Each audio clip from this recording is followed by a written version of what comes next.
for that, and many people hated her, and they still do, and that's okay. The problem comes when politicians promise to share our common goals and then get into office and have a change of heart. That's right. I've debated time and again with my liberal friends and acquaintances, and they always seem to have the same answers for me. They tell me, that's just how it is in Washington. That's just how politics works. And they say, of course they're going to make campaign promises they never intend to keep. That's just part of the process. And my favorite response was when someone told me, we have to look at the candidates and vote for the person we think will do the least amount of damage.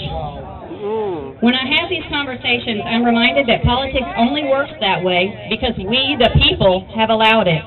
We, like my liberal friends, see that our elected officials, Democrat and Republican, are not living up to what we elected them to do.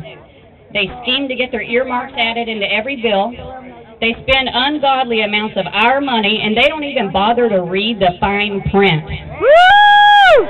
How many times have you heard that? Read the fine print. If we sign a contract as citizens, we better be darn sure we know what it says because we're going to pay. But when a politician's signing on the dotted line, it's not his or her money, so they're really nonchalant about it.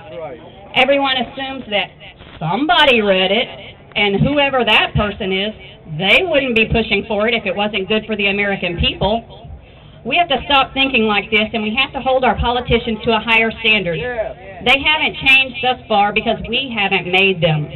We've quietly grumbled in our own homes to our small circle of friends.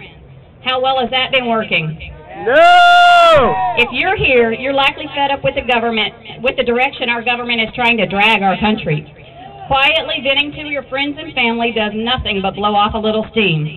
If you want to make real changes, we're going to have to do it at the polls, from the bottom up. Vote with your values and ideals, and tell everyone who you see the direction you want your country to go. Some of you may not be currently registered to vote. Some of you may have moved recently and need to update your voter registration. On behalf of Smart Girl Politics, we're conducting a voter registration drive here tonight. If you'd like to register, please see me before you leave. I've got a table right up here. Excuse me, I lost my teleprompter. If you have a friend or relative who needs to register but isn't present, please take them home a registration form. Don't put it off like I did. If we aren't out there making our voices heard, we have no right to complain. Remember these words by the beloved Abraham Lincoln in his famous Gettysburg Address.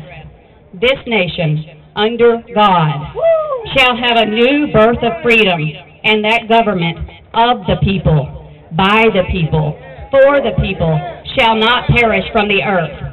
Never did President Lincoln say that government should be above the people. Take those words to heart. Make sure your voice is heard. Send the message that we, the people, shall not perish from the earth, and let freedom ring.